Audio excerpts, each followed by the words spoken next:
네, 이 밤에 우리에게 주실 하나님의 말씀 신명기서 1장 19절에서 33절까지입니다.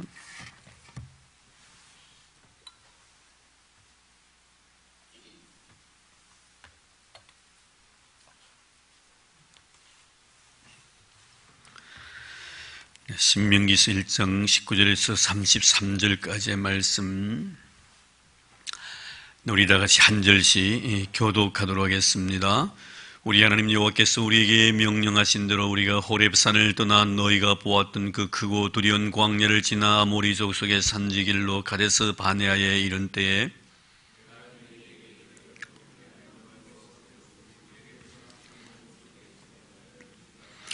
너희 하나님 여호와께서 이 땅을 너희 앞에 두셨은즉 너희 조상의 하나님 여호와께서 너희에게 이루신 대로 올라가서 차지하라. 두려워하지 말라, 주저하지 말란즉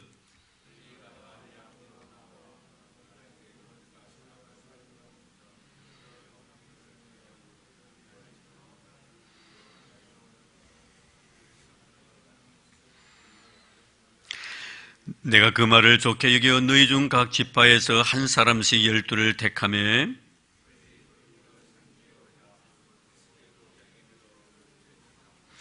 그 땅의 열매를 손에 가지고 우리에게로 돌아와서 우리에게 말라여 이르되 우리의 하나님 여호와께서 우리에게 주시는 땅이 좋더라 하였느니라.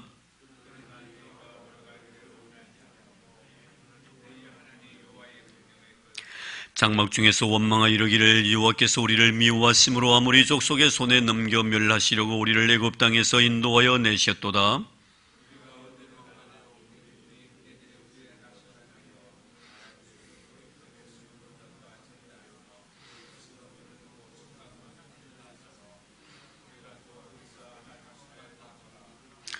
내가 너에게 말하기를 그들을 무수하지 말라, 두려워하지 말라.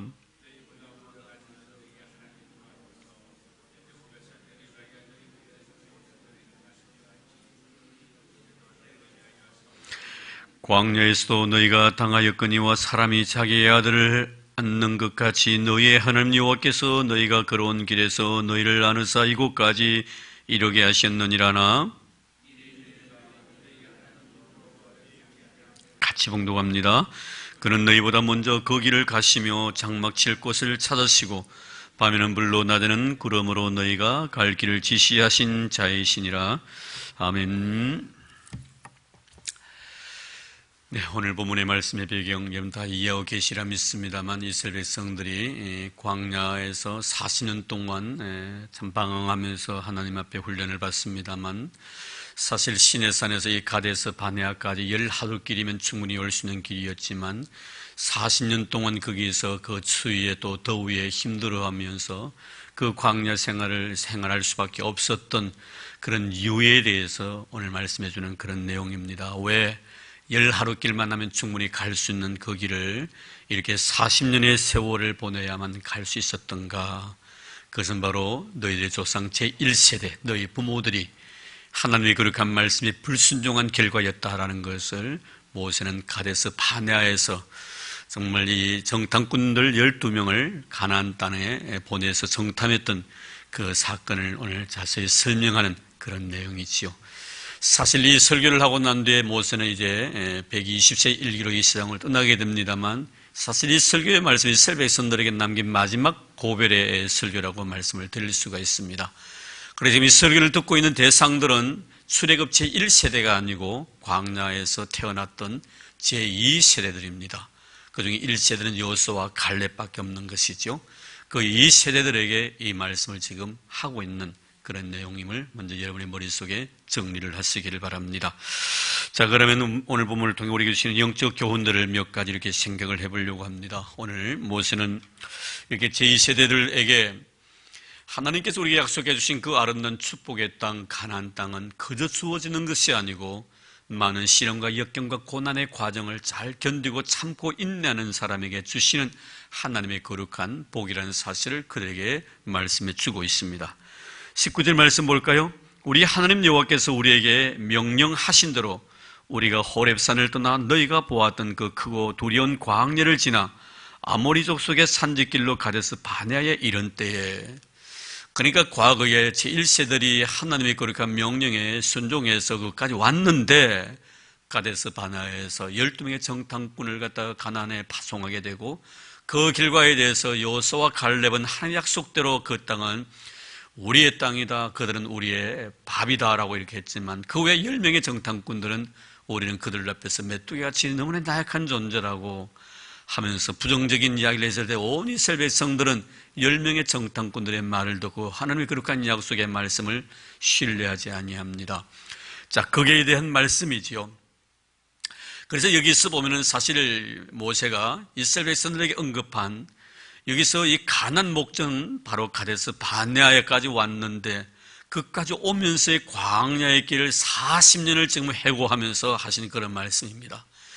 물론 자그마한 것들은 많이 있었겠지만 크게 두 가지로 말씀하고 있는데 첫째는 뭐예요? 광야입니다. 이 광야가 나와 있고 두 번째는 이 아모리 족속이 거기에 등장하고 있는 것을 보게 되지요. 이런 광야는 무엇입니까? 바로 불뱀과 정갈이 우글거리는 것입니다. 참 살기 힘든 것이죠. 물 한 방울 나지 않는 그런 척박한 땅입니다. 자, 그런데 여기서에 대해서 모세는 이렇게 설명합니다. 크고 두려운 광야. 그래서 그 광야는 너무나 넓었고 그들에게서 너무나 두려운 존재였다는 것입니다.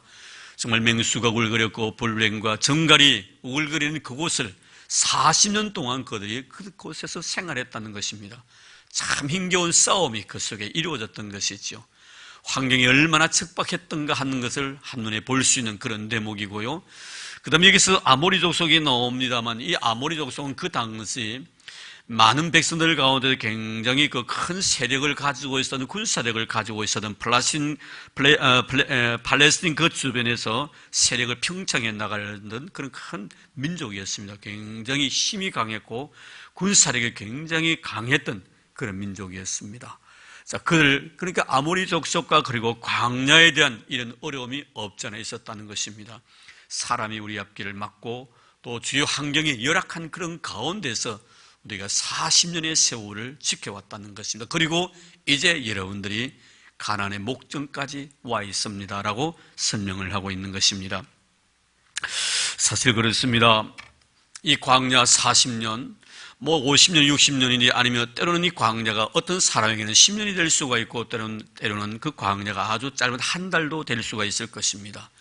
우리 인생의 삶을 성경은 광야로 비유합니다만 이 광야의 삶에서 우리가 잘 참고 견디고 이겨나가야만이 결국에는 그런 사람에게 주시는 약속의 땅이 바로 가나안 땅 아닙니까? 영적 가나안이 바로 천국이거든요. 천국은 아무에게나 주어지는 것이 아니라는 것을 우리는 알아야 합니다. 천국은 침노하는 자가 주님께서 빼앗는다고 말씀해 주셨고요. 이 천국을 우리가 소유하기 위해서는 좁은 문으로 들어가라고 말씀하고 있습니다.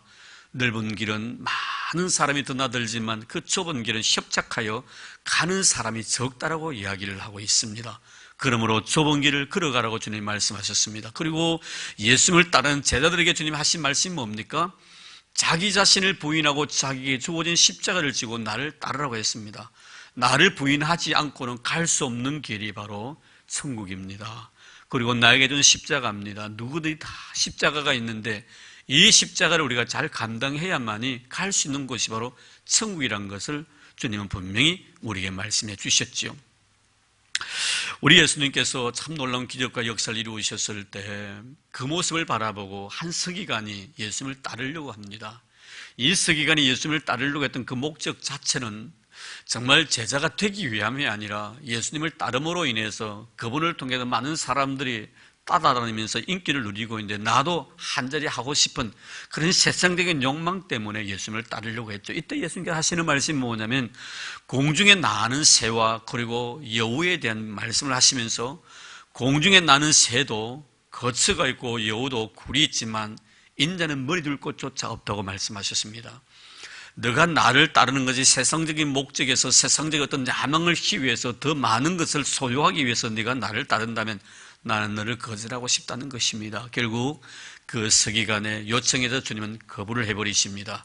따르지 못하도록 하시는 것이죠. 그것은 하나님 나라에 가는 길이라는 것은 힘들고 어려운 길이고 나를 포기하지 않으면 갈 수 없는 길인데 네가 어찌 세상의 것에 대해서 집착을 가지고 애착을 가지고 그 많은 것을 가지고 하나님과 세상을 겸하여 네가 섬길 수 있겠느냐, 이 말씀 아니겠습니까? 또 주님은요, 부자 청년이 주님 앞에 와서 영생에 대한 물음을 물었을 때 주님은 네가 참 돈이 많은데 그 많은 재산 다 팔아서 가난한 사람에게 주고 나를 따르라고 했습니다. 이때 부자가 재물이 많았기 때문에 근심하여서 왔던 길을 되돌아갑니다. 이 장면을 바라보시고 예수님께 제자들이 이렇게 말씀하십니다. 부자가 천국에 들어가는 것이 얼마나 힘든지 낙타가 판을 끼로 들어가는 것보다 더 힘들다고 말씀했어요. 이것은 무슨 뜻이냐면 천국에 들어가는 것이 그렇게 정말 쉽지 않다는 거예요. 만만치 않다는 겁니다. 그렇게 쉽게 천국을 너희들이 얻을 수 있겠느냐, 이 말씀입니다. 여러분, 이런 것을 바라보면서 정말 우리가 천국을 소유한다는 것이 이런 광야 같은 어려움을 갖다가 우리가 잘 이겨나가지 아니하면은, 그런 시련을 우리가 극복하지 아니하면은 결코 우리는 그 천국을 밟을 수가 없다는 것이죠. 그래서 사도 바울은 그 일평생 동안 하나님 나라를 사모했고요, 천국에서 주님 앞에 서야 될 그 날을 늘 생각하면서 자기의 주어진 모든 사역에 최선을 다합니다. 그리고 마지막 그의 사역의 결론이 무엇입니까? 디모데후서 4장 7절 이하에 보면 선한 싸움 싸우고 달려갈 길을 달려고 믿음을 지켰다고 말씀합니다. 여러분, 여기서 선한 싸움을 싸웠다는 것은 피를 흘리기까지 싸웠다는 말이거든요. 싸움에는 분명히 전투에는 피가 거기에 대가를 치르기 때문에 그렇습니다. 달려갈 길을 달렸다는 것은 땀을 흘렸다는 의미거든요. 여러분, 운동선수들이요, 땀 안 흘리는 운동선수들이 있습니까? 여러분, 얼마나 땀을 많이 흘리면 훈련받습니까? 달려갈 길을 마쳤다는 것은 그만큼 땀을 많이 흘렸다는 것이지요. 그리고 믿음을 지켰다는 것은 눈물을 많이 뿌렸다는 의미입니다. 피와 땀과 눈물을 아낌없이 쏟아부었다는 것이에요. 무엇을 위해서? 주의 재단을 위해서, 성도를 위해서, 하나님 나라를 위해서. 그리고 그가 마지막 고백은 나를 위하여 의의 멸관이 예비되었노라고 그는 고백하고 있습니다. 이는 우리 주님께서도 끝까지 견디는 자만이 구원을 얻는다. 여기서 견딘다는 것은요, 어떤 시련과 어려움이 있을 때 그 어려움과 시련을 잘 참고 이겨나가는 것을 말하는 것입니다. 우리가 신앙생활 해나갈 때요, 시련들 많이 있습니다. 시험거리도 많이 있고요, 힘들 때도 많이 있습니다. 이런 힘듦과 시련과 어려움들을 내가 견디어 나가야만이 끝까지 견디는 자에게 구원을 얻습니다. 아무리 100 가운데 99.999까지 갔어요, 마지막 0.0001%요 포기해버리면요, 그런 천국에 들어갈 수가 없는 거예요. 우리가 끝까지 견뎌야 합니다. 마지막까지 우리가 인내하고 견디는 자에게 하나님은 천국을 주시겠다고 약속해 주셨기 때문에 그렇습니다. 사랑하는 성도 여러분, 오늘 보면 모세는 정말 광야 제2세대들을 통해서 하시는 말씀이, 우리가 이 광야 생활을 잘 믿음으로 참고 이겨나갔기 때문에 그럼 우리에게 하나님께 가난을 목전해 주셨다. 이제 곧 너희는 가난을 밟게 될 것이라고 말씀하고 있습니다. 우리 언젠가는 가난에 들어가게 될 것입니다. 영적 가난인 저 천국을 우리는 소유하게 될 것입니다. 그날까지 우리는 인내하고 잘 참고 견디면서 땀과 눈물과 피를 정말 주와 교회를 위해서 쏟아붓는 여러분 다 되기를 주의 이름으로 축복합니다. 그런데 우리가 20절 말씀 보겠는데요, 20절 말씀에 보니 내가 너희에게 이르기를 우리 하나님 여호와께서 우리에게 주신 아모리 족속의 산지에 너희가 이르렀나니. 아모리 족속의 산지, 이것이 바로 가나안 땅을 두고 하는 말이에요. 가나안 땅인데요, 이 가나안 땅을 너희 목전에 두었노니라고 말씀합니다. 이것은 이미 하나님께서 모세 그 이전에 아브람, 지난 시간에 우리가 생각했습니다만 400년 전에 아브람과 이삭과 야곱과 맺은 그 아름다운 언약이 이제 모세 시대에 와서 성취되는데요, 이 모세가 지금 제2세대들에게 이 말씀을 전하는 것은 하나님이 우리에게 약속된 말씀을 주셨지만 그 약속된 말씀에 대한 확신을 가진 자에게만 그 말씀이 된다는 거예요. 말씀에 대해서 확신을 가지지 아니할 때는 결국에는 그 가나안 땅을 밟을 수가 없다는 겁니다. 하나님은 400년 전에 우리의 믿음의 조상이었던 아브람과 약속했던 이 아름다운 약속의 말씀이 이제 우리 세대에 와가지고 이 말씀이 성취가 되는데, 이 말씀에 대한 확신을 가질 때 하나님의 놀라운 말씀은 우리의 삶을 통하여 축복으로 나타난다는 것을 우리에게 말씀해 주고 있습니다. 그 약속에 참여할 수 있는 자가 된다는 것입니다. 여러분 보십시오. 어찌 보면은 이 가나안 땅에 대해서 아직도 모세는 처음에 하나님 주시겠다고 약속하셨을 때 그 약속의 말씀을 내 마음속에 굳게 믿었을 때 하나님은 그 믿는 자에게 주시는 아름다운 은혜였던 것입니다. 그래서 21절 말씀에 보면은 너희 하나님 여호와께 이 땅을 너희 앞에 두셨은즉 너희 조상의 하나님 여호와께서 너희에게 이르신 대로 올라가서 차지하라. 두려워하지 말라. 주저하지 말라. 이렇게 말씀합니다. 이미 이렇게 자신 있게 말씀하고 있는 모세의 모습을 여기서 보게 됩니다. 이것은 하나님께 모세에게 주신 말씀만 이스라엘 공동체 전체 주신 하나님의 거룩한 약속의 말씀이었습니다. 그렇습니다. 여러분, 하나님은 말씀을 통해 약속하셨으면 절대로 시건치 아니하시는 하나님이십니다. 그 약속된 말씀을 그대로 직행하시는 우리 하나님 아니십니까? 이런 우리의 모든 삶 속에서 정말 하나님의 거룩한 언약의 약속의 말씀에 대해서 우리가 반드시 우리가 지키신다는 이 사실을 믿을 때 그 말씀이 나에게 삶 속에 응답으로 나타나는 것입니다. 정말 여러분, 우리 어떻습니까? 하나님께 약속하신 그 말씀, 성경 66권의 전체 말씀을 내가 얼마나 믿음으로 받아들이고 있는가? 정말 이런 것들을 우리가 신앙생활 속에 다시 한번 재확인할 수 있는 그런 시간이 되기를 바랍니다. 나는 얼마나 하나님의 거룩한 말씀을 그대로 100% 의심 없이 믿음으로 받아들이고 있는가? 이런 하나님의 거룩한 약속의 말씀에 대해서 확신하는 자에게만 하나님 은혜 주시고 복을 주신다는 사실을 꼭 기억하시기를 바랍니다. 우리가 하나님의 거룩한 말씀에 내 자신의 모든 삶을 맡기지 못할 때는요, 자꾸만 내 인생의 삶 속에 불안이 자꾸만 내 마음속에 몰려듭니다. 염려가 생기고요, 걱정이 생깁니다. 내 남편에 대해서 염려가 생기고 내 자식에 대해서 걱정이 생기고요, 내 자신의 앞날에 대해서 자꾸만 내가 불확실성 속에 살아가는 거예요. 그래, 나중에는 내가 내 자신도 믿을 수가 없는, 이러면 내가 하나님을 믿지 못하니까 내가 나를 믿지 못하고요, 하나님을 믿지 못하니까 너도 믿을 수가 없는 거예요. 우리가 하나님만 믿으면요, 나도 믿을 수가 있고 너도 믿을 수가 있습니다. 너에 대해서 그렇게 내가 의심을 가지는 것은요, 내가 하나님에 대한 신뢰가 없기 때문에 그런 거예요. 하나님에 대한 신뢰가 약해지면요, 정말 세상이 크게 보입니다. 물질이 크게 보이고요, 염려거리들이 더 크게 내 눈 속에 나타나게 됩니다. 그런데 하나님에 대한 믿음이 확신이 있으면요, 하나님은 크게 보이는데 세상은 아주 미미하게 보입니다. 우리가 사무엘상서 17장에 보면요, 다윗과 골리앗과 그리고 이스라엘 백성들, 그 이스라엘 군사들과의 어떤 관련성에서 자세히 설명해 놓고 있습니다. 골리앗을 중심해서 이스라엘 군대들과 다윗, 이런 가만히 보십시오. 똑같은 사람입니다. 골리앗은요, 크도 안 하고 작도 안 하고 그대로예요. 가지고 있는 그대로고요, 뭐 그 속에 그 손에 수류탄을 쥐고 있는 것도 아니고요, 그가 뭐 슈퍼맨도 아닙니다. 보는 그대로예요. 다윗 눈 속에 나타나는 골리앗이나 이스라엘 그 군사들 눈 속에 나타나 있는 골리앗이나 동일한 사람입니다. 그런데 가만히 보십시오. 동일한 존재인데 이스라엘 군사들에 있어서는 골리앗은 너무 크게 보였습니다. 그러나 다윗의 눈 속에 보이는 이 골리앗은요, 자기가 돌로 때려잡았던 짐승과 똑같이 보였습니다. 참 이상하지요? 여러분, 그 차이는 어딘 줄 아십니까? 내가 하나님에 대한 신뢰의 차이예요. 하나님을 신뢰하면 신뢰할수록요, 세상은요 아주 작아 보입니다. 세상은 하찮은 것으로 생각이 되어집니다. 세상의 모든 것은요 그렇게 나에게 중요하지 않습니다. 하나님이 크게 보이면 말입니다. 하나님은 신뢰가요 큰 사람일수록요, 하나님은 크게 내 마음속에 부딪혀옵니다. 이런 다윗의 모습 보면요, 하나님이 얼마나 크신 분이십니까? 크신 분이시니 골리앗은 너무나 그가 바라볼 때는 하찮은 존재예요. 너같이, 너 같은 짐승들 내 많이 때려잡았어. 누구에게 한 말입니까, 여러분? 사울왕 앞에 가가지고요, 다윗이 한 고백입니다. 나 이 물맷돌 가지고 곰도, 짐승도, 아주 악한 짐승 많이 때려잡았습니다. 그 사람도 곰에 불과합니다. 나는 승리할 수 있습니다. 여러분, 참 대단한 사람이에요.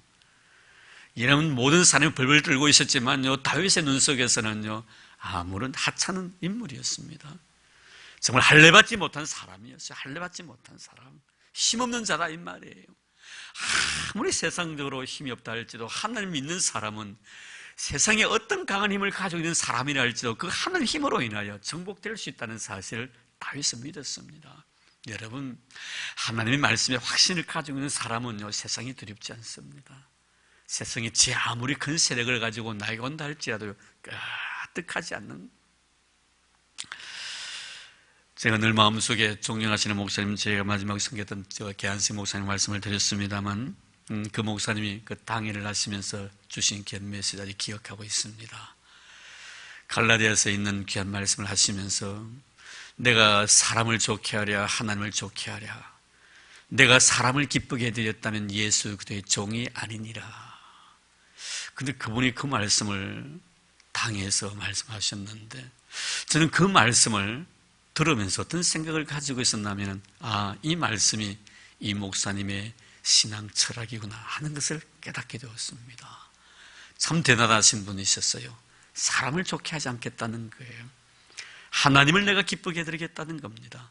내가 사람을 좋게 하기 위한 것이라면 나는 그리스도의 종이 아니니라. 자, 여러분, 하나님을 의지하고 하나님 믿으니까요, 하나님이 그에게 강한 힘을 주시는 거예요. 참 어찌 보면 지금도 아주 생존에 계시는 것을 알고 있는데 90이 넘어서 아주 쟁쟁하시더라고요. 아주 쟁쟁하세요. 참 여러분, 우리는 하나님 믿고 하나님의 말씀에 확신을 가질 때는 세상이 두렵지 않습니다. 오늘 모세는 이스라엘 출애굽 제2세들에게 이 귀한 메시지를 던집니다. 이 귀한 메시지를 던집니다. 누가 가나안 땅을 밟느냐? 하나님의 말씀에 대한 확신을 가진 자에게만 이 놀라운 축복을 주신다. 여러분, 하나님이 나와 더불어 맺은 이 아름다운 약속 절대로 시건치 않습니다. 믿음을 가지고 하나님의 말씀 믿고 의지할 때 하나님은 여러분의 모든 삶을 선한 길로 인도해 주실 줄로 믿습니다. 이제 하나님께서는 정말 믿음으로 사는 모든 성도들에게 이런 복을 주시기 위하여 예비하고 계신다는 것을 꼭 기억하시길 바랍니다. 가끔 우리가 기도할 때도 우리가 기도한다는 건 뭘 의미하죠? 하나님을 신뢰한다는 의미거든요. 내가 기도하면서도 하나님을 신뢰하지 못할 때가 참 많습니다. 가령 예를 든다면 우리가 사도행전 12장입니까? 거기 보면 사도 베드로가 감옥에 갇혔잖아요. 감옥에 갇혔다는 소식을 듣고 사실 성도 입장에서는 참 마음의 염려가 컸습니다. 왜냐하면 야고보가 이미 헤롯에 의해서 목배임을 당해서 순교의 제물이 되었습니다. 헤롯이요, 야고보를 죽이고 나니까 유대인들이 얼마나 좋아하는지요. 그래서 이 헤롯이 신이 난 거예요. 그리고 이제는 수제자인 베드로의 목을 날려야 되겠구나 생각하고 베드로를 잡아들이는데, 이것 때문에 교회가 염려를 내서 모든 교회가요, 사도 베드로를 위해서 하나님 앞에 기도했다고 했습니다. 근데 그날 밤에 무슨 일이 생겼습니까? 하나님께 베드로를, 잠자는 베드로를 갖다가 천사를 보내서 깨워가지고 온문을 열고 나오게 하십니다. 나오고 난 뒤에 제일 먼저 찾아간 곳이 바로 이런 마가다락방, 그 마가 요한의 어머님이 그 집에 가서 기도하고 있는 그 문을 두들겼거든요. 두들겼는데 그 기도하는 소리 아마 다른 사람 몰랐더니 모르지만 로데라는 여자 어린이가 그 문두리는 소리를 듣게 됩니다. 문을 열고 딱 보니까 옥에 갇혀 있어야 될 사도 베드로가 문 앞에 딱 서 있는 거예요. 얼마나 깜짝 놀랐겠습니까?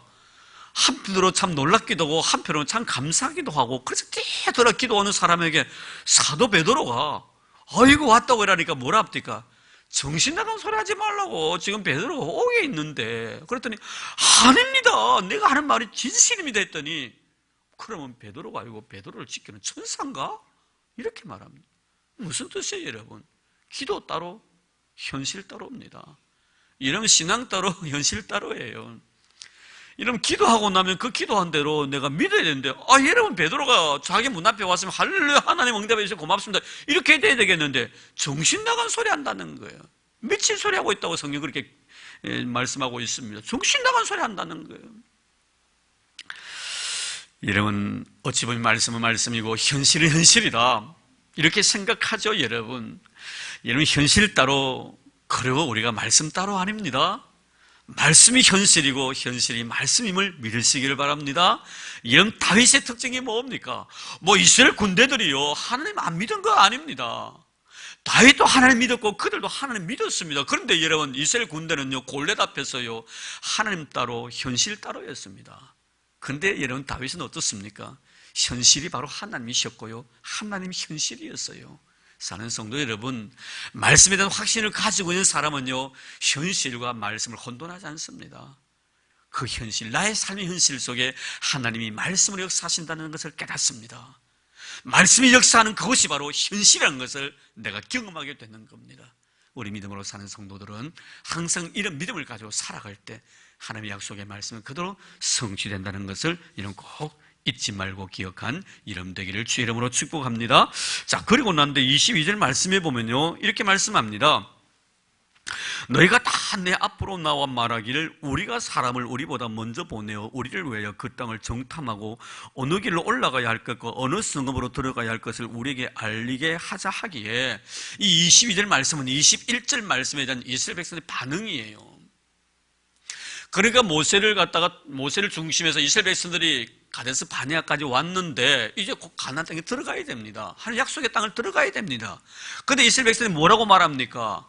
가나안 땅 우리 목전에 있는데 참 좋습니다. 뭐 들어가는 건 확실하죠. 그런데 좀 더 우리가 조심 있게 한 번 더 정탐해보고 그때 들어가도 뭐 지금까지 11길 걸어왔는데 뭐 하루 정도 더 지연된다 하고 할지라도 뭐 그렇게 그것이 그렇게 큰 문제가 안 될 것 같습니다. 아니, 한 달 정도 우리가 참는다 할때 지금까지 땅 한 평 없이 살아왔는데 우리에게 귀한 하나님 땅을 주시겠다고 약속해 주시는데 저 적각구리 하는 땅에 들어가는데 그렇게 서두를 필요가 뭐 있습니까? 한번 정탐만 보내보고 그들이 어떤 보고를 들어보고 난 뒤에 그때 결론을 맺고, 어차피 그들이 역시 말하기를 들어가자 할 테니까 완벽하게 한번 가서 조사해보고 난 뒤에 들어가는 것이 우리에게 더 좋지 않겠습니까? 이러면 어떻습니까? 굉장히 합리적입니다. 그렇지 않습니까, 여러분? 어차피 따는 당상 아닙니까, 여러분? 다 따는 당상인데 어차피 들어갈 것인데 확실하게 들어가면 더 좋지 않겠냐고, 조심스럽게 하면 들어가면 더 좋지 않겠냐고, 누구나 들어보아도 인간적인 어떤 합리적인 그런 사고입니다. 여러분, 이런 의견에 어느 누가 동조 안 하겠습니까? 그냥 팍 첨벙 들어가는 것보다 돌다리도 한번 두들기면서 보자고, 뭐 이런 식 아닙니까, 여러분? 이런 거 꼭 기억하기를 바랍니다. 여기서 우리가 결국에는 이 사건을 통해 가지고요 40년의 길을 광야에서 방황을 하게 되는 거예요.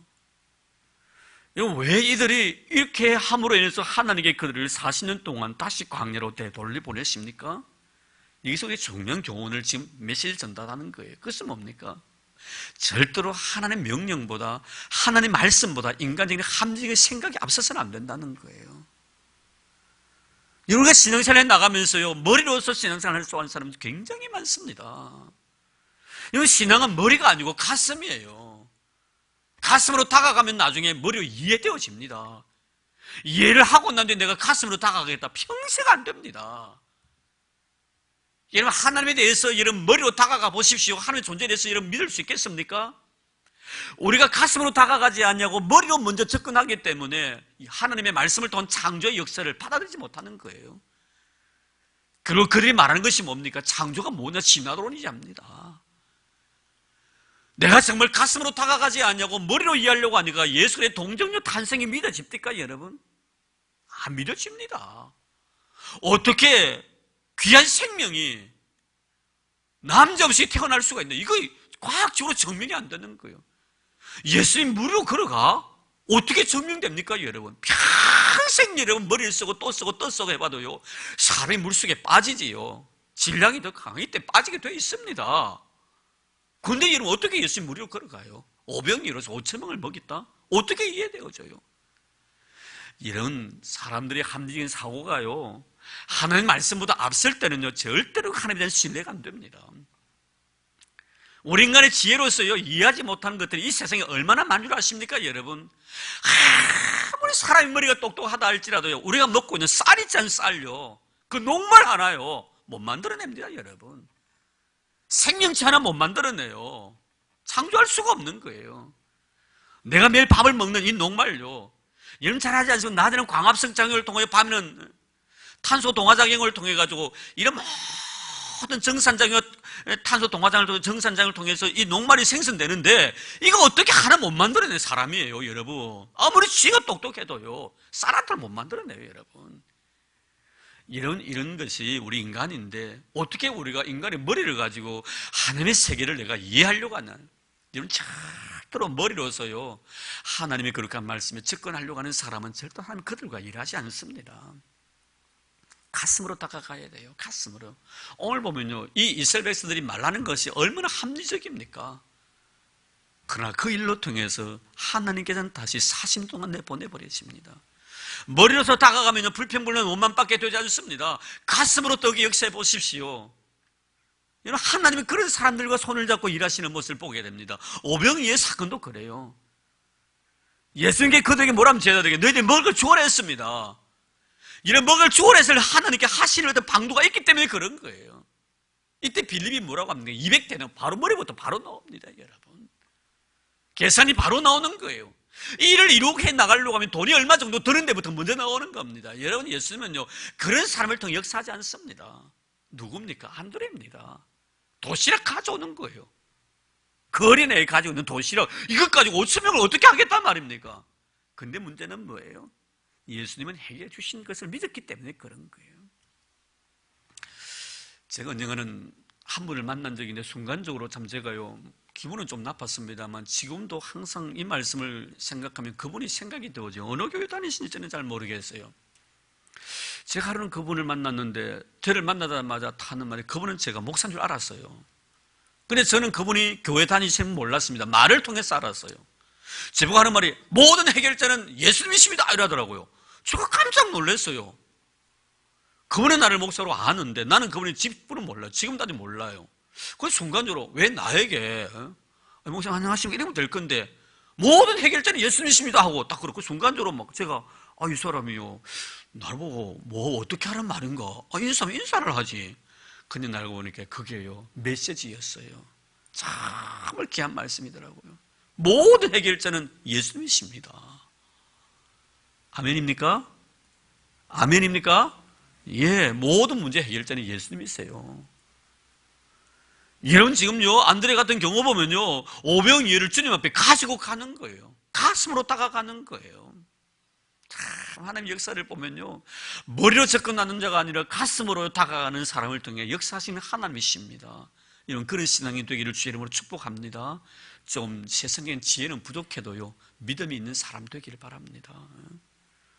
머리 굴려가지고 신앙사는 사람이 아니라 가슴으로 다가가는 그런 아름다운 신앙인, 참 아름답습니다.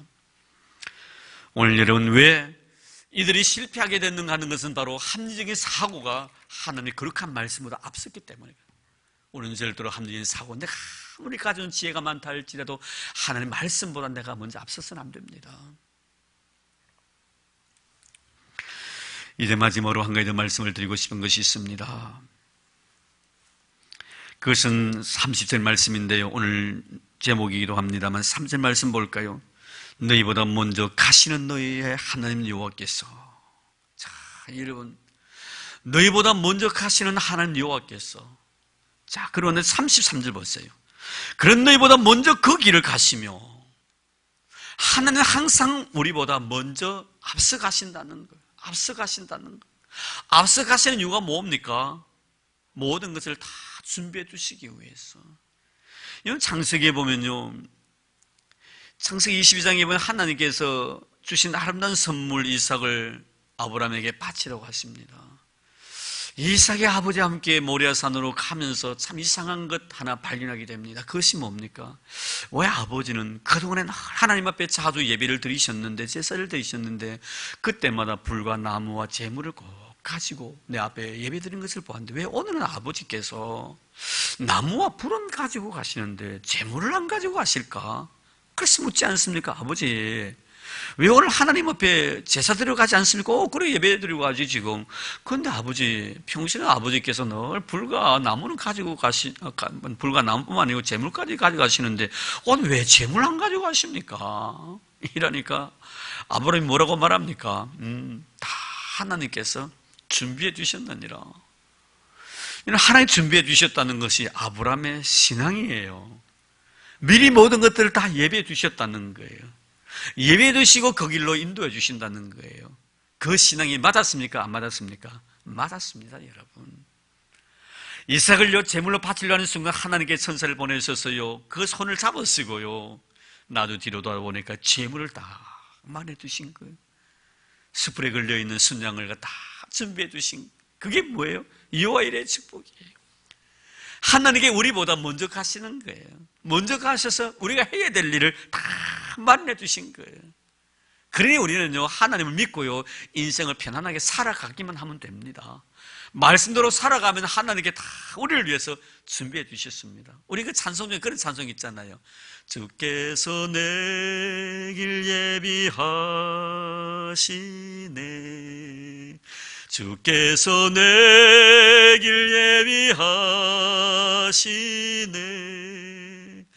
이제 하루하루를 주를 위해 살리라. 주께서 내 길 예비하시네.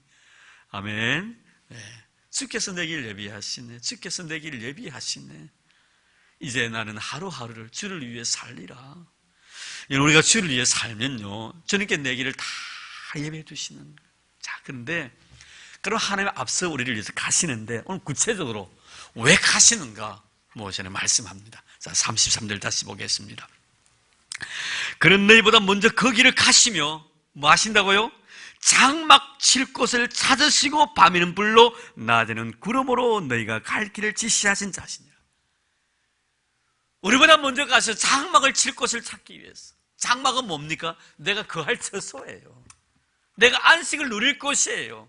내 인생을 살아가는 평안을 유지할 곳입니다. 쉽게 말하면 우리의 가정을 말하는 거예요. 우리의 집을 마련해 주신다는 거예요.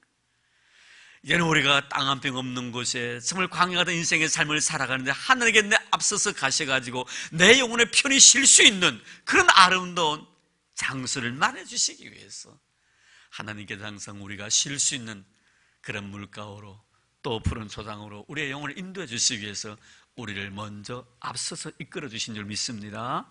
이런 꼭 기억하시길 바랍니다. 그리고 그 다음에 뭐예요? 밤에는 불기둥으로, 낮에는 구름기둥으로 우리를 인도해 주시기 위해서. 불은 지키심과 보호하심, 지키심과 보호하심. 구름은 뭐예요? 인도하십니다. 구름기둥이 가는 곳마다 가고 멈추는 곳에 멈춰있기 때문에. 그런데 여러분, 얼마나 이 말씀 속에서 우리가 느끼는 것은 뭐냐면 하나님은 하나님의 거룩한 백성들에 대해서 얼마나 모든 일이 하나하나에 대해서 배려를 베푸시고 굉장히 관심을 가지신 분이시라는 것을 알 수가 있습니다. 오늘 이런 그런 말씀을 드렸죠. 우리 지구상에 보면은 연교차와 일교차 있지요. 하루의 일기가 가장 온도가 높은 곳이 있고요, 1년 동안 평균적으로 온도 차이가 높은 곳이 있습니다. 1년 동안 연교차가 가장 극심한 곳이 어디냐면 툰드라 기후예요. 툰드라 쫙 쏘는 시베리아. 1년의 기온이 굉장히 격차가 많지요. 근데 일교차입니다. 하루, 낮과 밤, 더위와 추위의 가장 교차가 큰 곳이 바로 사막 기후입니다. 그래서 사막은 어떻습니까? 낮에는 굉장히 뜨거운데 밤 되면 갑자기 기온이 낮아요. 그래서 사막에 가면 전부 사람들이 두터운 옷을 입고 다닙니다. 그것은 밤에는 이부자리가 되는 거예요. 그래서 일교차가 가장 심한 곳이 사막 기후입니다. 광야는 사막이에요. 하나님이 불기둥과 구름기둥으로 역사하신 이유를 아시겠죠? 낮에는 너무너무 뜨거운 거예요. 그래서 어떻게 합니까? 구름기둥을 통해 서늘하게 만들어주시고 밤에는 뭐예요? 갑자기 기온이 내려가니까 급강하니까 춥습니다. 그래서 불기둥을 주신 거예요. 그래서 하나님께서는 이스라엘 백성들에서 정말 추위에 떨지 않고 더위 때문에 땀 흘리지 아니하도록 얼마나 자상하게 보살펴 주셨는가 하는 것을 우리가 알게 됩니다. 여러분, 하나님이 먼저 가신 이유가 바로 이겁니다. 우리를 지키시고 우리를 인도하시고 우리를 보호해 주시기 위해서 먼저 가시는 거예요. 오늘도 여러분, 이 하나님이 우리가 믿는 하나님이에요. 얼마나 아름다운 하나님이십니까? 오늘 이 귀한 말씀을 통하여 다시 한번 우리가 하나님의 백성이 되었다는 것이 얼마나 놀라운 축복인가. 오늘도 하나님은 여러분의 장막 머리털 하나도 다 세심받으신 하나님이십니다. 내 신음소리를 듣고 계시는 하나님이십니다. 작은 것 하나에도 다 관심을 가지신 우리 하나님 아버지십니다. 우리 그 하나님 아버지를 내가 아버지라고 고백할 수 있다는 것이 얼마나 감사한 일인지. 오늘도 하나님께서는 우리보다 먼저 가셔서 우리 거처를 마련하시고 불기둥, 구름기둥으로 우리를 지키시고 보호해 주시기 위해서 먼저 가신다고 말씀해 주셨습니다. 이 하나님을 끝까지 신뢰해서 어떤 어려움 속에서 잘 참고 견뎌서 오늘 우리가 영적 가난인 저 천국을 다 소유하는 그런 복과 은혜가 있기를 주의 이름으로 축원합니다. 하나님 감사합니다. 고맙습니다. 이 밤에도 저희를 사랑해 주셔서 주의 성전을 사모하여 주님